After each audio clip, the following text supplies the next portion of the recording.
All right, Mark, of course, we'll keep our eye on Milton. Meanwhile, it's Connect to Providence. Mayor Brett Smiley joins us here live in Studio B to discuss some of the issues facing you. Just want to warn you that the president's supposed to speak, so we know you're important around here, but we'd have to cut to the president. I can get bumped by the president any all right, day. That's good. Yeah. Let's talk a little bit about the Providence Marathon. Last year it got canceled. A lot of runners trained and then were really disappointed.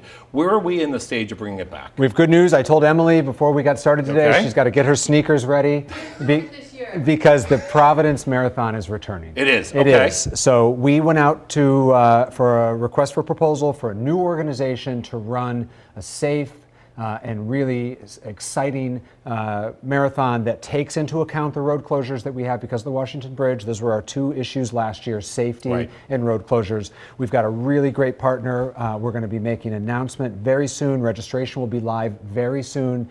PVD Marathon is the new name, so there's no confusion. The old Providence Marathon is not running. The new PVD Marathon is running this May in Providence. Runners, get ready. And is this a different company? Yes. Okay. Are you running? I'm probably not. I might run the half. Okay. All right. But I'm not as strong and fast as Emily Well, is. if you run it, Emily will run it. I'll speak for her. All right, deal. All right. Let's talk about East Side Marketplace. Yes. That has really been a big talker on the East Side and beyond because people truly loved it, and then all of a sudden, Stop and Shop moved in. What's going on with that now? So that has been an anchor institution for that neighborhood.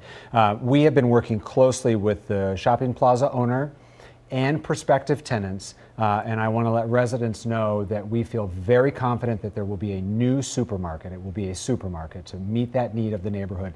They're in active negotiations right now, and so right now it's a little bleak in East Side Marketplace. It is still open, and we encourage people to go, but rest assured that hopefully in the new year there will be a brand new market. Do we have a name? We don't have a name yet.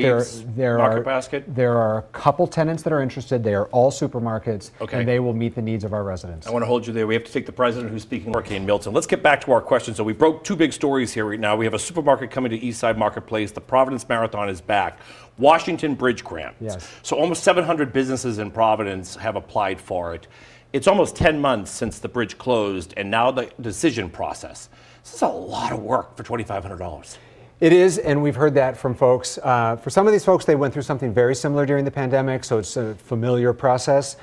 We partnered with the Rhode Island Commerce Corporation to help us do that processing because they processed all those COVID grants. They also have an internal staff capacity to get through this. We're trying to give people announcements and awards as fast as possible, and that money will be out the door shortly. And I know, and we've talked about this before, I know you and the governor both are saying, hey, we're helping small businesses. I mean, $2,500 is like a weekend in New York. I mean, I'm not trying to suggest that is there any more money for them? Not until the legislature reconvenes. This was appropriated by the legislature. It would need to be appropriated once again. Right. I You'd understand. admit though that $2,500 is not even a Band-Aid. Of course, but it's better than nothing. That's and true. it's not a loan. All right. That's the other thing we heard is we can't take another loan. No. Right. Let's get to one of our viewers' questions. On X, Ocean State, Annie asked, why aren't you enforcing noise disturbances? Have seen cops ride right by cars playing music at obscenely high levels. I was in Federal Hill Saturday, and I hear their problems. Is it tough to police, or what is the issue? So noise is a problem in the city. It's something I've tried to prioritize. We have absolutely been writing more tickets than ever for location-based noise violations. So that's nightclubs, house parties, place where someone calls in or reports it to 311, we send a police officer. Moving vehicle noise is more difficult to enforce. You have to be at the right place at the right time.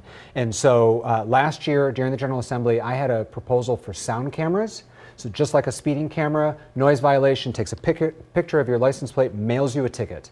That did not pass last year. I'm going to put that in again this year. That's the way to enforce this. I would encourage anyone who cares about noise to call their state rep and state senator and ask them to support my bill. We've got this is happening in other places. New York City does it. It works. It's not surveillance. All it does is take a picture of your license plate, just like a speeding camera, but to crack down on noise violations. All right, I want to ask you another question. This is not the viewer question, though. This viewer question is actually on X by Dorian C. asking, is Providence safe? What is the current crime rate? We know violent crime is down. Overall crime is up. It seems like Providence just can't get out of its own way sometimes. No, I mean, we're facing the same challenges that the rest of the country is facing. It's not just violent crime that's down. In fact, violent crime is down 15% year over year, 20% on our 5-year average. Every crime category but one in Providence is down, and that one category, which is larcenies, thefts, is up 2%, so basically flat.